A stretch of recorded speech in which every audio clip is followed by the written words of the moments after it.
جید سے جید تر علماء اہل سنت تشریف رکھتے ہیں۔ اللہ رب العزت ان تمام علماء کا سایہ ہم تماموں کے سروں پر تعدیر قائم فرمائے۔ رسول دی وقار صلی اللہ تعالی علیہ وسلم کی محفل میں آپ حاضر ہیں۔ آپ نے جلسے کا نام رکھا غوث الورا کانفرنس، اور پھر جو کمیٹی کے لوگ ہیں انہوں نے اپنی کمیٹی کا نام رکھا نوجوانان اتحاد المسلمین۔ یہی نام ہے غالباً، نوجوانان اتحاد المسلمین۔ بڑا پرفیکٹ نام، بڑا خوبصورت نام، مسلمانوں کا اتحاد آج کی تاریخ میں سب سے زیادہ لازمی اور ضروری ہے۔ رسول دی وقار صلی اللہ تعالی علیہ وسلم نے اپنی تبلیغ سے جہاں لوگوں کے اندر ایمان کی حرارت پیدا کی لوگوں کے سینوں میں، وہیں مصطفیٰ جان رحمت صلی اللہ تعالی علیہ وسلم نے دنیا کے تمام مسلمانوں کو ایک محلے کے اندر پیرو دیا اور سب میں یکجہتی کی فضا قائم کر دی۔ مصطفیٰ جان رحمت صلی اللہ تعالی علیہ وسلم نے، نبی کونین صلی اللہ تعالی علیہ وسلم نے بڑی محنتیں کی، بڑی مشقتیں کی۔ بھائی کفیل انبر کی خوبصورت نظامت اور خوبصورت نقابت اس حوالے سے آپ نے ملاحظہ فرمائی۔ رسول دی وقار صلی اللہ تعالی علیہ وسلم نے پوری زندگی اس امت کے لیے محنت کی۔ نبی کونین صلی اللہ تعالی وسلم نے، آپ کی حیثیت کیا ہے، آپ کا مقام کیا؟ میرے بھائی ہیلو، واٹ ہیپنڈ سر؟ ابھی میں نے تقریر شروع نہیں کی۔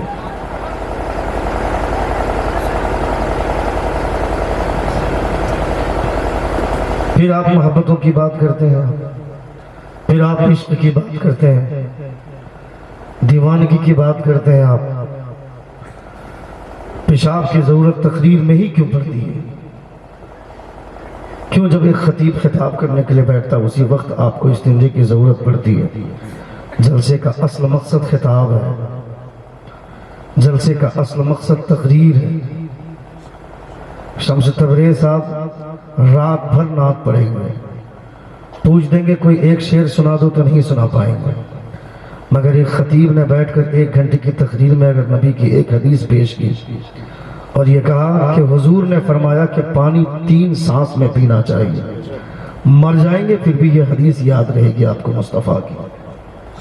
رسول دی وقار صلی اللہ تعالی علیہ وسلم کی تقریر نہیں سنیں گے آپ، مصطفیٰ جان رحمت صلی اللہ علیہ وسلم کے کریکٹر نہیں سنیں گے آپ۔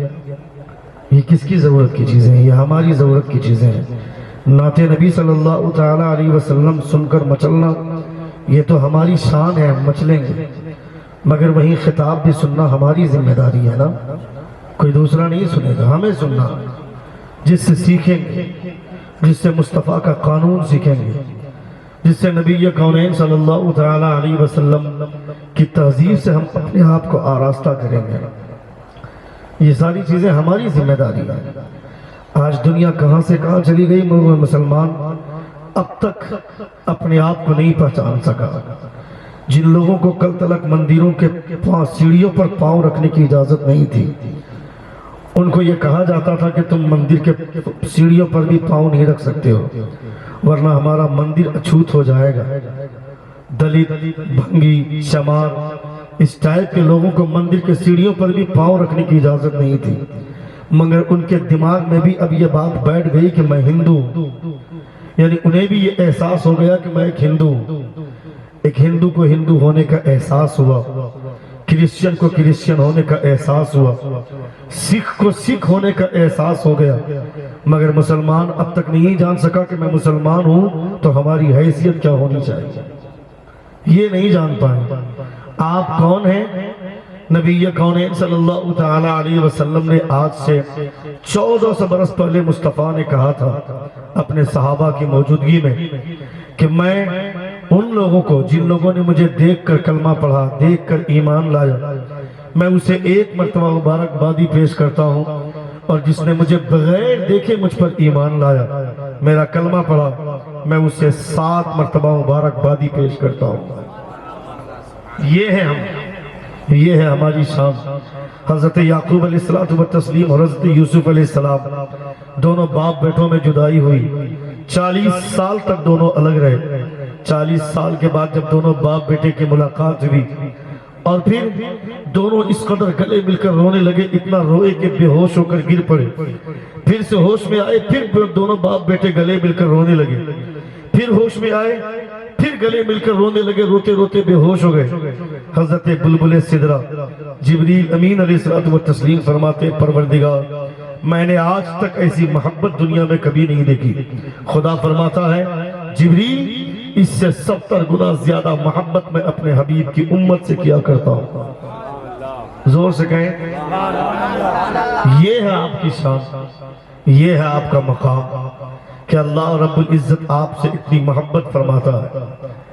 شارٹ کٹ کی جنت کے لیے لوگ مار کرتے ہیں، شارٹ کٹ میں جنت ملے گی، ایک مرتبہ سبحان اللہ بول دو جنت مل جائے گی، ایک مرتبہ یا رسول اللہ بول دو جنت ملے۔ میرے باپ کی جنت ہے، میں یہاں بیٹھ کر جنت بانٹوں گا، میں خود جنت میں جاؤں گا کہ نہیں کوئی گارنٹی نہیں ہے، میں کس کو جنت بانٹنے لگا ہوں۔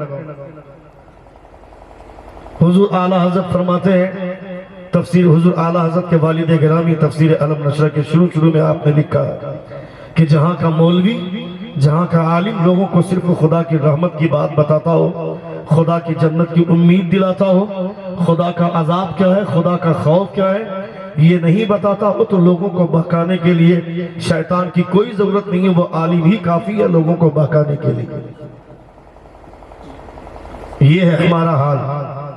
نبی کونین کی پیدائش کا موقع آتا، جلوس لے کر کے پورا مسلمان شاہراہوں سے گزرتا اور صبح سے شام تک لوگ جلوس میں رہتے ہیں، نہ ظہر کی خبر، نہ عصر کا پتہ، نہ مغرب کی خبر، نہ عشاء کی خبر۔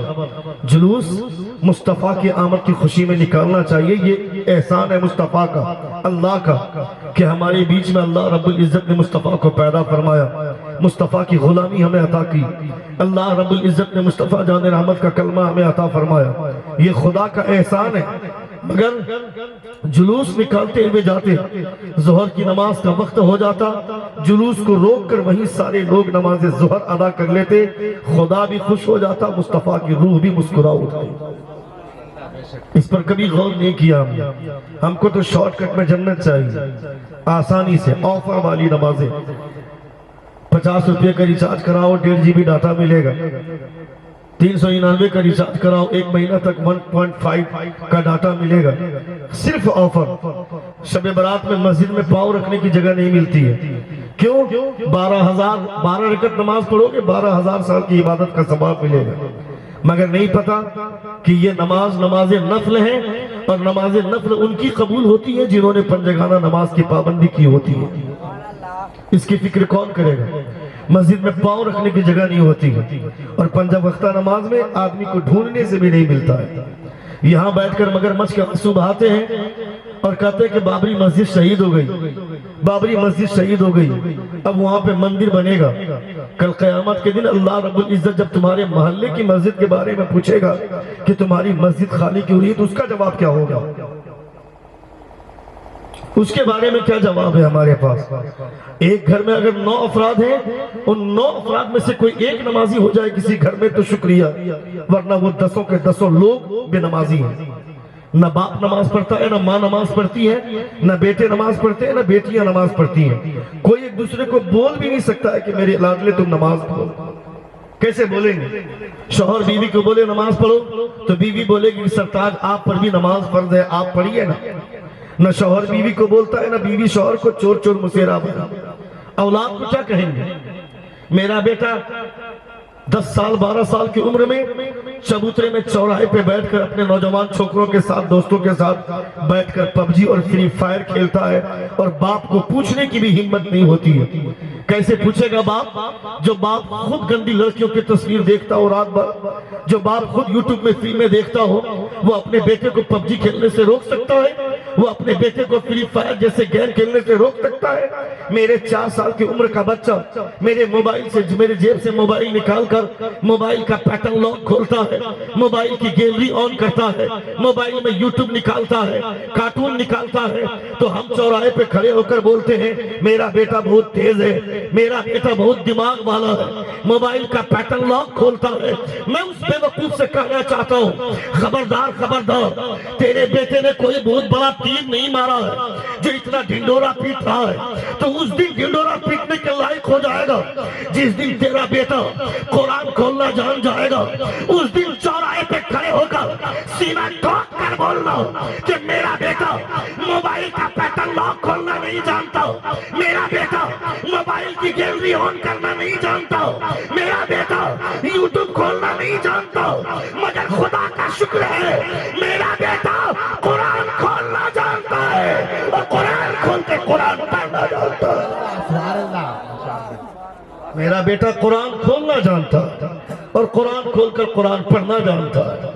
جس دن ہمارا بیٹا اس قابل ہو جائے گا اس دن سینہ ٹھوک کر بول سکتے ہیں ہم، مگر میرا بیٹا تو آوارہ گردی کرتا ہے، میرا بیٹا تو چوراہے پہ کھڑا ہو کر لونڈیوں کو تارتا ہے، آنے جانے والی لڑکیوں کی زلفوں کی تعریف کرتا ہے، اس کے دوپٹے دیکھتا ہے، اس کی ننگی ٹانگیں دیکھتا ہے۔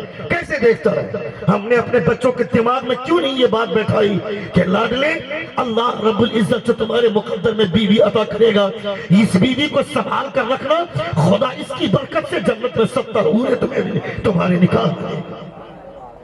یہ باتیں اپنے بچوں کے دماغ میں سن رہے ہیں آپ؟ کتنے لوگ سن رہے؟ ذرا ہاتھ اٹھا کر کہیں یا رسول اللہ، اور ایک بار کہیں یا حبیب اللہ۔ 70 حوریں اللہ رب العزت پیدا عطا فرمائے گا۔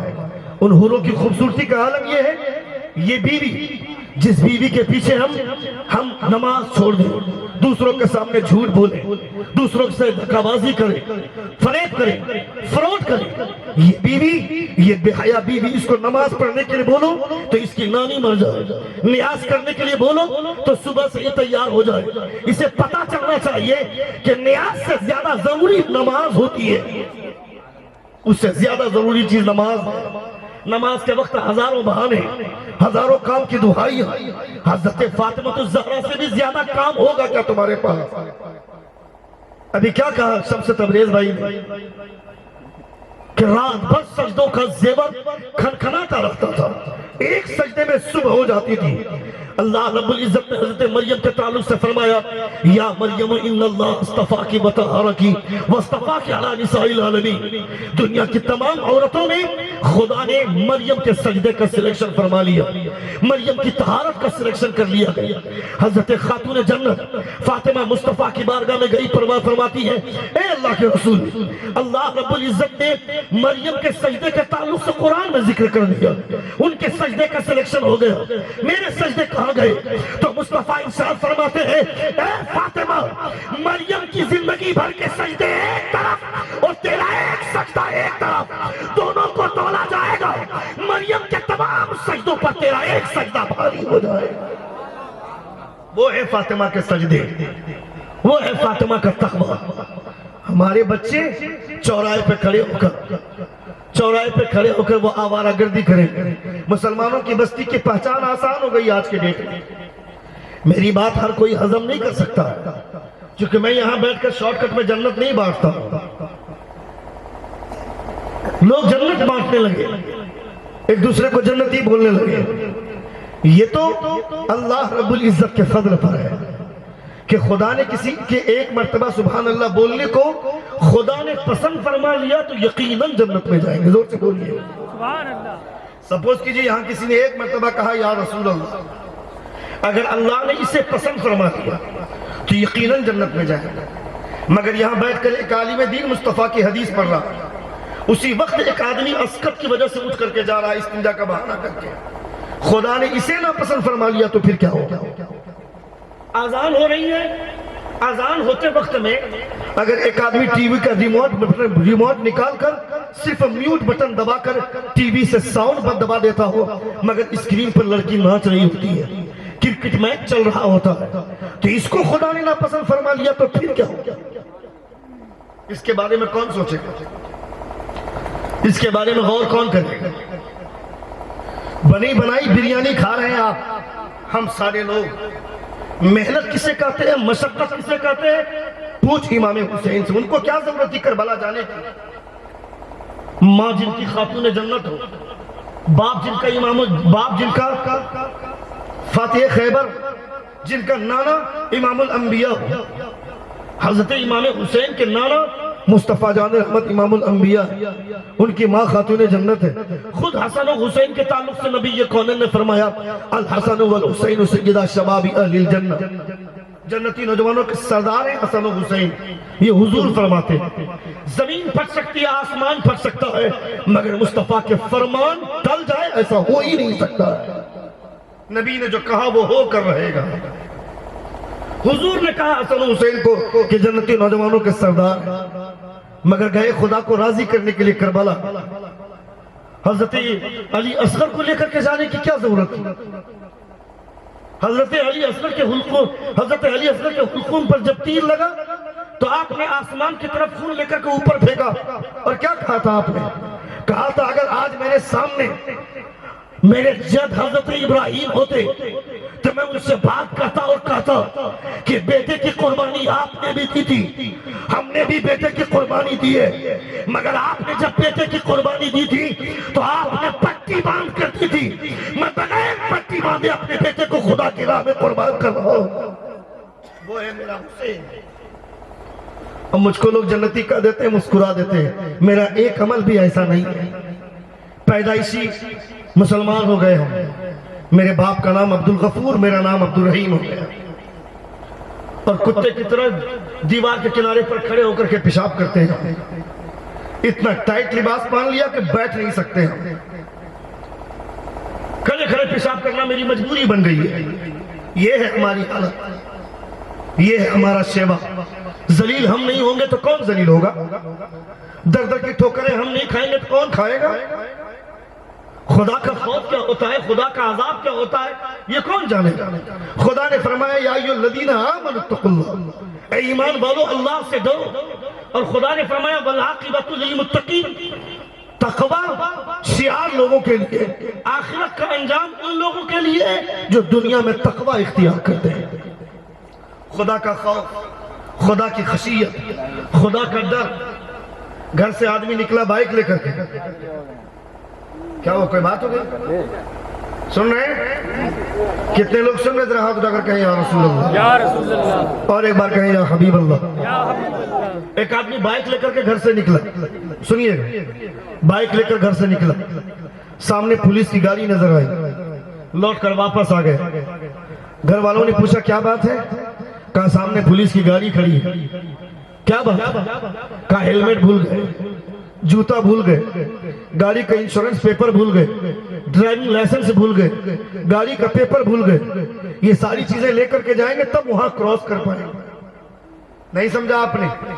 ایک پولیس کے ڈر سے ہیلمٹ بھی آ گیا، پولیس کے ڈر سے ڈی ایل، پولیس کے ڈر سے شوز، پولیس کے ڈر سے گاڑی کا پیپر، پولیس کے ڈر سے انشورنس پیپر۔ میں کہتا ہوں پولیس کے ڈر سے اپنے آپ کو اتنا درست کیا جا سکتا ہے تو جس کے سینے میں خدا کا خوف ہوگا وہ اپنے آپ کو کتنا درست کرے گا۔ میرا بچہ اگر آوارہ بن کے گھوم رہا ہے اس کا مطلب ہے کہ اس کے سینے میں خدا کا خوف نہیں ہے۔ میں اگر ہر 5 منٹ کی گفتگو میں اگر جھوٹ بولتا ہوں تو اس کا مطلب ہے کہ میرے سینے میں خدا کا خوف نہیں ہے۔ اور اگر محبت کی بات کرتا ہوں، عشق کی بات کرتا ہوں تو صاحب یہ عشق صرف زبانی، یہ محبت صرف زبانی ہے۔ یہاں والی جو محبت ہوتی ہے نا تو اذان ہونے کے بعد ٹی وی کے سامنے بیٹھا نہیں رہتا، وہ جب تک خدا کی بارگاہ میں سجدہ نہیں کرے گا تب تک چین سے نہیں بیٹھے گا۔ آپ میں سے کتنے لوگوں نے خدا سے بات کی ہے؟ جواب دے سکتے ہیں آپ؟ خدا سے بات ہوئی کبھی آپ لوگوں کی؟ زور سے بولیے، زور سے بولیے، کبھی خدا سے بات کی ہے؟ نہیں کی ہے۔ خدا نے کبھی آپ سے بات کی؟ زور سے بولیے، نہیں کی۔ میں بتاتا ہوں، حضرت عبداللہ بن سہل تستری فرماتے ہیں جب میرا دل چاہتا ہے کہ خدا مجھ سے بات کرے تو میں وضو بنا کر قرآن کھول کر قرآن کی تلاوت کرنے لگتا ہوں، میرا خدا مجھ سے بات کرتا ہے۔ اور جب میرا دل چاہتا ہے کہ میں خدا سے بات کروں تو وضو بنا کر مصلی بچھا کر نماز کے لیے کھڑا ہو جاتا ہوں اور میں اپنے خدا سے بات کرنے لگ جاتا ہوں۔ یہ ہے نماز کی کیفیت۔ نبی نے فرمایا تھا نماز ایسی پڑھو جیسے کہ اے بیٹا اے بابو بیٹھو نا،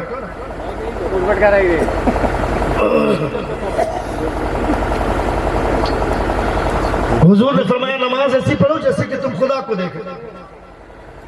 حضرت علی سے کسی نے پوچھا ہے علی تمہارے نبی عجیب عجیب بات کرتے ہیں، خدا کو کبھی کسی نے دیکھا ہے کیا؟ تمہارے نبی فرماتے ہیں نماز ایسی پڑھو جیسے کہ تم خدا کو دیکھ رہے ہو، تم نے کبھی نماز میں خدا کو دیکھا ہے؟ حضرت علی فرماتے ہیں علی نے آج تک ایسا کوئی سجدہ نہیں کیا ہے جس میں علی نے اپنے رب کا دیدار نہ کیا۔ وہ ہے حضرت علی۔ پاکستان کا ایک پروفیسر ایوب لکھتا ہے کہ اس میں کوئی شک نہیں کہ بریلی کے امام احمد رضا جیسا عالم ان کے پیدا ہونے کے 100 برس پہلے بھی کوئی ان کی طرف پیدا نہیں ہوا تھا، اور ان کے پیدا ہونے کے بعد 100 برس کیا 200 برس بھی کوئی گارنٹی نہیں کہ ان کی طرف کوئی عالم پیدا ہوگا۔ مگر وہیں یہ بھی بات سچ ہے کہ ان کے ماننے والے زیادہ تر لوگ جہالت کے شکار ہیں۔ یہ بات چبھتی ہے نا آپ کو؟ ہمیں بھی چبھتی ہے۔ ایسا لگتا ہے کہ اس پروفیسر کی نریٹی دبوچ کر رکھ دے، مگر کبھی جائزہ لیجئے اپنے سماج میں تو پتا چلے گا کہ وہ کتنا سچ بول رہا ہے، کتنا غلط بول رہا ہے۔ کل قیامت کے دن خدا نہیں پوچھے گا کہ آپ نے جلسوں میں کتنی لائٹیں لگوائی تھی، کتنے کیمرے لگوائے تھے، کتنے غبارے لگوائے تھے، یہ سب نہیں پوچھے گا قیامت کے دن خدا۔ روز محشر کی جہاں گداز بوت اولی پرسش نماز بوت، قیامت کے دن سب سے پہلا سوال ہوگا تو نماز کے تعلق سے سوال ہوگا۔ نبی کونین صلی اللہ تعالی علیہ وسلم کے صحابہ نے جب نبی کونین سے سنا کہ آنے والے وقت میں قیامت جب قریب ہوگی لوگ نمازیں کثرت سے چھوڑیں گے، تو صحابہ نے حیرت سے پوچھا تھا یا رسول اللہ کیا ایسے بھی مسلمان ہوں گے جو نماز چھوڑیں گے؟ ہم کہاں ہیں؟ اے بیٹا اے لڑکا،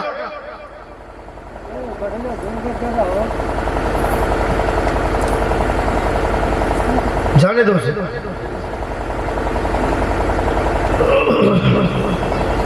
ایک بار زور سے کہیں یا رسول اللہ، اور ایک بار کہیں یا حبیب اللہ۔ چونکہ ہم حق کی جو بات ہوتی ہے، جو ہمارے حق کی بات کرے، حمایت کی بات کرے، ہمیں وہ بات ہضم نہیں ہوتی ہے۔ جھوٹی تعریف، جھوٹی تسلی، جھوٹا دلاسا، ایسی باتیں ہمیں زیادہ پسند آتی ہیں۔ اللہ رب العزت کی پناہ، اللہ رب العزت ہماری حفاظت فرمائے۔ نبی کونین صلی اللہ تعالی علیہ وسلم سے جب عشق ہو تو جس کا عشق اتنا کمزور ہو کہ اپنے محلے کی مسجد تک اسے نہ لے جا سکے، اس کا عشق اسے جنت تک کیسے لے کے جائے؟ کبھی اس کا بھی محاسبہ کیجیے، کبھی اس کے بارے میں سوچیے۔ پاک پڑھیے اللہم صلی علی سیدنا شفیعنا حبیبنا و نبینا مولانا محمد مبارک وسلم صلاۃ و سلام علیکہ یا رسول اللہ صلی اللہ تعالی علیہ وسلم۔ رسول دی وقار صلی اللہ تعالی علیہ وسلم کے کلمہ پڑھتے ہیں نا، ہم تماموں کو ان باتوں کا احساس ہونا چاہیے۔ مصطفیٰ جان رحمت صلی اللہ تعالی علیہ وسلم کا کلمہ پڑھنے والے لوگ ذلیل ہوں، رسوا ہوں، اس میں کسی اور کا ہاتھ نہیں ہے، ہمارا ہاتھ ہے۔ حضور کی نعت سن کر مچلنا یہ ہماری شان ہے۔ نبی کی نعت پڑھنا صحابہ کی سنت ہے، اور نعت سن کر مچلنا خود نبی کی سنت ہے۔ مگر صرف مزہ لینے کے لیے نہیں، صرف اور صرف اس خیال سے نہیں کہ انٹرٹینمنٹ ہو رہا ہے ہمارا، بلکہ وہ باتیں یہاں سے جب گزرے تو یہاں پہ احساس ہو، دھڑکنیں بیدار ہو۔ ہم تو جلسوں میں آواز جانچنے کے لیے آتے ہیں، لہجہ دیکھنے کے لیے آتے ہیں، کون شاعر ہے، کس کا لہجہ کتنا اچھا ہے۔ چلو 5 منٹ سنیں گے، شمس تبریز کا اچھا لگا تو سن کر کے 5 منٹ بیٹھ جائیں گے، ورنہ واپس آ جائیں گے۔ محمد علی فیضی کا 2-3 شعر سنیں گے، ٹھیک لگے گا بہت اچھا سنیں، اچھا لگا تو 5 منٹ بیٹھ جائیں گے، ورنہ پھر چلے آئیں گے۔ ہمارا نرم اور گدیلا بستر میرا منتظر ہے، کیا ضرورت ہے رات بھر بیٹھنے کی؟ تم ہوتے کون ہو آواز جانچنے والے؟ تم ہوتے کون ہو کسی کا لہجہ دیکھنے والے؟ تم نے نہیں دیکھا بند کمرے میں ایک ضعیفہ مصطفیٰ کی نعت پڑھ رہی ہے، نعت پڑھتے پڑھتے آنکھ سوئی مگر مقدر جاگا، مصطفیٰ خواب میں تشریف لائے، نبی یہ کونین فرماتے ہیں اے ضعیفہ بند کمرے میں کیا کر رہی ہو؟ دنیا کے لوگ میری بارگاہ میں آنے کے لیے ترستے ہیں، وہاں آ کر خراج پیش کرتے ہیں، وہاں آ کر نعت پڑھتے ہیں، تم یہاں کیا کر رہی ہو؟ وہ ضعیفہ بولتی ہے اللہ کے رسول جن کے پاس آواز اچھی ہوتی ہے وہ اچھی آواز لے کر آپ کے دیار محبت میں جاتے ہیں، میرے پاس آواز اچھی نہیں ہے، کون سی آواز لے کر کے جاؤں گی؟ تو مصطفیٰ فرماتے ہیں جن کے پاس آواز اچھی ہوتی ہے وہ میرے پاس آتا ہے، اور جس کا دل اچھا ہوتا ہے میں اس کے پاس چلایا کرتا ہوں، جس کے پاس دل اچھا ہوتا ہے میں اس کے پاس چلایا کرتا ہوں۔ دل صاف رکھے نا، دل اچھا رکھ کر کے آیا پھر آپ کو دونوں چیزیں نعت لگیں گی۔ خطیب جو بیٹھ کر کے بولتا ہے میں اپنے باپ کی بات کروں تو مجھ سے بڑا بیوقوف اور احمق آدمی کوئی نہیں، میں اپنے خاندان کی بات کروں یہ تصور بھی نہیں کر سکتا، یہاں بیٹھ کر چاہے میں بولوں چاہے شاعر بولے چاہے نقیب بولے وہ سوائے مصطفیٰ کے کریکٹر کی دوسری بات کر ہی نہیں سکتا ہے، اور یہ سب نعت ہے، یہ سب مصطفیٰ کی نعت ہے۔ میں جو بول رہا ہوں یہ بھی نبی کی نعت ہے، شمس تبریز میں جو پڑھا وہ بھی نبی کی نعت ہے، محمد علی فیضی صاحب جو پڑھیں گے وہ بھی نبی کی نعت ہے، کفیل انبر صاحب نے مجھ کو آواز دینے سے 10 منٹ پہلے جو عمدہ گفتگو کی وہ بھی نبی کی نعت تھی۔ ہم تو یہ بھی نہیں جان سکے کہ نبی کی نعت کسے کہتے ہیں، اور ہم 50 سال والے مسلمان ہو گئے، 60 سال میری عمر ہو گئی۔ میں کہتا ہوں اللہ رب العزت نے فرمایا کہ وَمَا خَلَقْتُ الْجِنَّ وَالْإِنسَ إِلَّا لِيَعْبُدُونَ، میں نے جنات اور انسان کو صرف عبادت کے لیے پیدا کیا۔ اب جب صرف عبادت کے لیے پیدا کیا ہے تو ہماری ذمہ داری اور بھی ہے۔ 15 سال میں ہم بالغ ہوئے، ہم کو شادی بھی کرنی ہے، پڑھائی بھی کرنی ہے، اپنے بچوں کی پرورش بھی کرنی ہے، اپنے بچوں کو کھلانا ہے، ماں باپ کی بھی دیکھ بھال کرنی ہے، بیوی کا بھی خیال کرنا ہے، پھر بیٹا جب شادی کے لائق ہو جائے اس کی شادی کروانی ہے، بیٹی بیاہ کے لائق ہو جائے اس کے لیے اچھا لڑکا تلاش کر کے اس کی شادی کروانی ہے۔ یہ سب ذمہ داریاں اگر صرف عبادت کرے گا تو پھر یہ سب کب کرے گا؟ مگر خدا نے کہا ہے تو کوئی نہ کوئی بات تو ہوگی نا۔ اللہ رب العزت کا کوئی قول حکمت سے خالی نہیں ہوتا۔ اب اس کو سمجھنا ہے تو نبی کونین صلی اللہ علیہ وسلم کے فرمودات پہ عمل کرنا ہوگا۔ علماء فرماتے ہیں کام اپنا کر رہے ہو، صرف اتنا خیال کر لینا کہ حضور نے اس کو کس ڈھنگ سے کیا ہوگا، اگر تم نے اس ڈھنگ سے کیا کام تمہارا ہوگا، مگر نبی کی سنت کی وجہ سے وہ عمل بھی عبادت میں شمار ہوگا۔ آدمی پانی پی رہا ہے، پانی پیتے وقت صرف اتنا خیال کرنے کہ حضور نے 3 سانسوں میں پانی پیا ہے اور پینے کا حکم دیا ہے۔ 3 سانسوں میں پانی آدمی پیے گا، پیاس بھی بجھے گی، مصطفیٰ کی سنت بھی ادا ہو جائے گا۔ ایک ولی ہے، ایک مجدد ہے، مجدد الفسانی رحمت اللہ تعالی علیہ، وہ بھی مجدد گزرے ہیں، حضور اعلیٰ حضرت بھی مجدد تھے۔ ہم نے اپنے اسلاف کا چرچا ہی چھوڑ دیا، اس لیے ہم کو یہ سب نام بھی عجوبہ لگتا ہے۔ حضور مجدد الفسانی رحمت اللہ تعالی علیہ نے مشکات کی حدیث پاک پڑھی، حضرت لبابہ بنت حارث سے یہ حدیث پاک مروی ہے۔ نبی کونین کی گود میں حضرت امام حسین، سن رہے ہیں آپ؟ کتنے لوگ سن رہے؟ ذرا ہاتھ اٹھا کر کہے یا رسول اللہ۔ حضرت لبابہ بنت حارث سے یہ حدیث پاک مروی ہے۔ مصطفیٰ جان توجہ چاہوں گا صرف اور صرف اس لیے کہ تاکہ اصلاح کرے آپ ہمارا۔ مصطفیٰ کی گود میں امام حسین شیر خارگی کے عالم میں دودھ پیتے بچے کی صورت میں امام حسین نے نبی کی گود میں پیشاب فرما دیا۔ مصطفیٰ نے پانی منگایا، پیشاب کے اثر کو زائل کیا، پھر آپ نے کپڑے تبدیل فرمائے۔ یہ حدیث مکمل ہو گئی، مگر اس حدیث پر جب نظر حضرت مجدد الفسانی کی گزری تو آپ فرماتے ہیں، اس سے نتیجہ اخذ کرتے ہیں کہ اپنے نانا کی گود میں پیشاب کرنا امام حسین کی سنت ہے، اور اپنے نواسے سے اپنی گود میں پیشاب کروانا یہ مصطفیٰ کی سنت ہے۔ آپ اپنی بیٹی کو فرماتے ہیں کہ میرا کوئی نواسا نہیں ہوا، میرا جب نواسا دنیا میں آ جائے گا تو میری قبر میں پیشاب کروا کر پانی بہا دینا تاکہ نبی کی یہ سنت بھی ادا ہو جائے۔ اس واقعے کو مرآت المناجی میں مرآت المناجی فی حل مشکات المصابیح علامہ محبت کے ساتھ کبھی کبھی لوگوں جلسوں میں ایسی گفتگو ہوتی ہے، محبت کے ساتھ سبحان اللہ، نعرہ تکبیر، نعرہ رسالت، حضرت علامہ شہاب الدین ثقافی، رسول ذی وقار صلی اللہ آپ فرماتے ہیں لبابہ بنت حارث والی حدیث کہ حضور کی گود میں امام حسین نے پیشاب فرمایا، نبی نے پانی منگا کر زائل فرمایا پیشاب کے اثر کو، کپڑے تبدیل فرمائے۔ مجدد الفسانی فرماتے ہیں کہ اس سے نتیجہ یہ نکلا کہ اپنے نانا کی گود میں پیشاب کرنا امام حسین کی سنت ہے، اور اپنے نواسے سے اپنی گود میں پیشاب کروانا یہ مصطفیٰ کی سنت ہے۔ اپنی بیٹی کو وصیت کی کہ میری لاڈلی اب تک میرا نواسا دنیا میں نہیں آیا، میں نے مصطفیٰ کی ہر سنت ادا کی ہے، ایک سنت مجھ سے چھوٹ رہی ہے، میرا نواسا دنیا میں آ جائے میں قبر میں چلا جاؤں، میری قبر کے اوپر پیشاب کروا کر پانی بہا دینا تاکہ نبی کی یہ سنت بھی ادا ہو جائے۔ اسے بولتے ہیں سنت کی طلاق، اسے بولتے ہیں سنت کی کھوج۔ اللہ اکبر، اللہ اکبر، یا رسول اللہ، زندہ باد،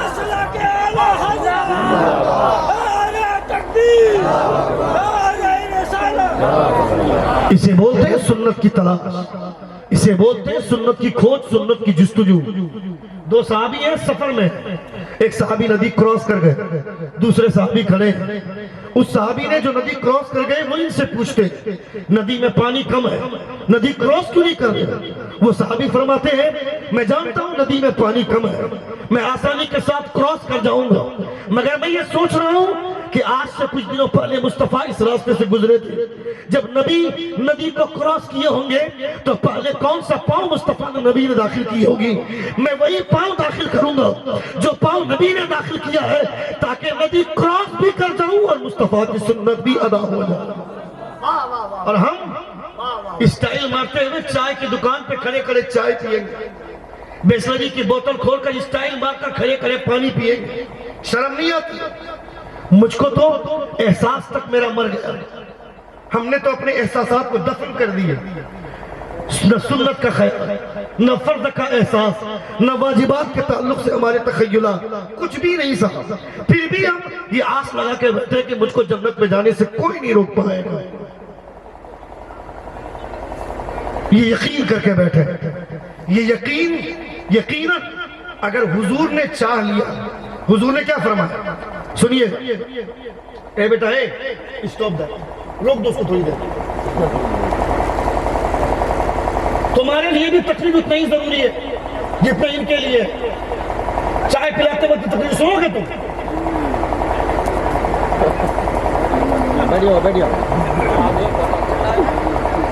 یہ درسگاہ ہے، کیا لگتا ہے یہ صرف انجوائے کے لیے یہاں آتے ہیں؟ غوث اعظم کی محفل میں آنے والے لوگ کرتا پھاڑ کر جاتے تھے، کس لیے؟ وہاں مسخرہ بازی ہوتی تھی، چٹکلا گایا جاتا تھا۔ ہم کو تو تقریر بھی ایسے لوگوں کی اچھی لگنے لگی جو آ کر کے یہاں اسٹیج پر بیٹھ کر کے ہنستے ہنساتے ہیں۔ جب ہنسنا ہی ہوگا تو مولانا کیوں؟ بخاری شریف پڑھ کر ہنسائیں گے، ترمذی پڑھ کر ہنسائیں گے۔ اگر ہنسنا ہی ہنسانا ہے تو اپنے نام کے آگے مولانا ہٹا دے، شیخ چلی لگا۔ مولانا کی گفتگو سن کر ہنسیں گے، ایک عالم کی گفتگو سننے کے بعد آدمی کی آنکھ سے آنسو نکلنا، لوگوں کو رونا چاہیے تھا۔ خدا فرماتا ہے فَلْيَضْحَكُوا قَلِيلًا وَلْيَبْكُوا كَثِيرًا، ہنسنا کم کرو، رونا زیادہ کرو۔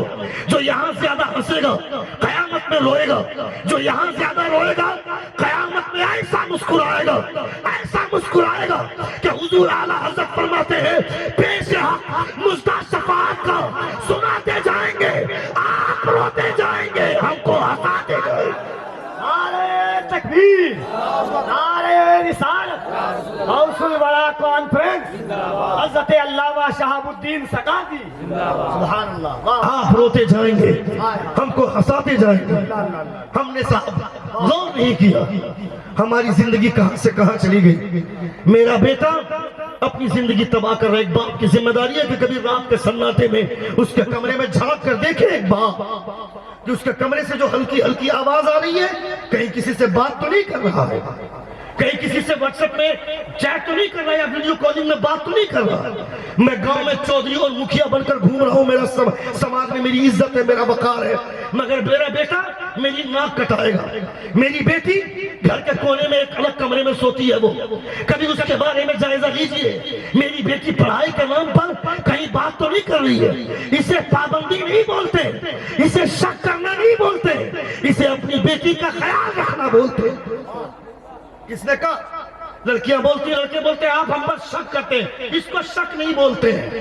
اور اگر اس وجہ سے تم اپنی بیٹی کو اور اپنے بیٹوں کو آزاد چھوڑتے ہو تو تمہاری بیٹی گناہ کرتی ہے، تم مجرم ہو، اسے شک کرنا نہیں بولتے۔ یہ زنجیر جو یہاں لگائی جائے گی، یہ زنجیر قیامت میں آزادی دلائے گی، یاد رکھنا۔ جو یہاں آزادی محسوس کرے گا قیامت کے دن وہ قید ہے۔ وہاں کی آزادی بہتر یا یہاں کی آزادی بہتر؟ فریڈم آف لائف چاہیے ہم کو۔ ایک لڑکی بولتی ہے میرا دل اچھا تو سب کچھ اچھا، نقاب پہننے کی ضرورت کیا ہے؟ بے وقوف وہ لڑکیاں اپنے باپ کو بے وقوف بناتی ہیں اور اپنی ماں کو بے وقوف بناتی ہے، اور باپ سیدھا سادہ وہ سوچتا ہے میری بیٹی کا دل اتنا صاف تو پھر کیا بات ہے؟ اچھا تمہارا دل بہت صاف ہے نا، نبی کونین کی بیوی، تم کو معلوم نہیں مصطفیٰ کی خاتون، حضور کو نبی نے فرمایا لَقَدْ كَانَ لَكُمْ فِي رَسُولِ اللَّهِ أُسْوَةٌ حَسَنَةٌ۔ No doubt there is a great example for all in the character of your prophet Muhammad, peace be upon him۔ مصطفیٰ جان رحمت کی پوری زندگی مثال راہ ہے۔ اگر ہر آدمی کے لیے مصطفیٰ کا کیریکٹر مثال راہ ہے تو مصطفیٰ مرد ہے۔ عورت کے مسائل الگ ہیں، مرد کے مسائل الگ ہیں۔ مرد حضور کو دیکھ کر کے زندگی جیے گا، عورتیں کس کو دیکھ کر جیے گی؟ عورتوں کے لیے بھی کوئی آئیڈیل ہوگا نا۔ اگر حضور کو دیکھ کر عورتیں اپنی نماز سیدھی کریں گی تو مرد کا مسئلہ الگ ہے، مرد کو نماز پڑھنے کے طریقے الگ دیے گئے، عورتوں کے طریقے الگ ہیں۔ پھر عورتیں اپنا آئیڈیل کس کو مانیں گی؟ نبی کونین کی بیویوں کو خدا نے آئیڈیل بنا کر پیش کیا اور کہا یا نساء النبی لستن کاحد من النساء، اے نبی کی بیویاں دنیا کی کوئی عورت تمہاری طرح نہیں ہو سکتی ہے۔ یہ ہے مصطفیٰ کی بیویاں۔ بہت اچھی حضور نے کیا کہا؟ واہ واہ واہ۔ حضرت عبداللہ بن ام مکتوم ادھر سے تشریف لا رہے ہیں، آواز دی، نبی کونین کے ساتھ حضرت ام سلمہ ہے، کہا ام سلمہ اندر جاؤ، سنیے گا، کہا ام سلمہ اندر جاؤ۔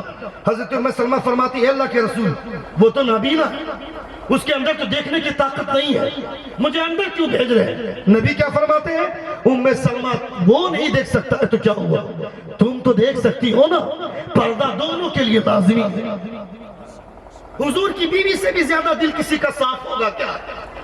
واہ واہ۔ الخبیثات للخبیثین والخبیثون للخبیثات والطیبات للطیبین والطیبون للطیبات۔ خبیث مرد کے لیے خبیث عورت اور خبیث عورت کے لیے خبیث مرد کا انتخاب ہوتا ہے، پاک مرد کے لیے پاک بیوی، پاک عورت کے لیے پاک شوہر کا انتظام ہوتا ہے۔ میرے مصطفیٰ سے زیادہ پاک دنیا کا کوئی آدمی نہیں ہے، پھر ان کے لیے جس بیوی کا انتخاب خدا کرے وہ کتنی حسین ہوگی۔ ہمارے لیے ہماری بیوی کو دیکھنے کے لیے ہمارے گاؤں سماج کے لوگ جاتے ہیں، مگر ہمارے رسول کے لیے بیوی کا انتخاب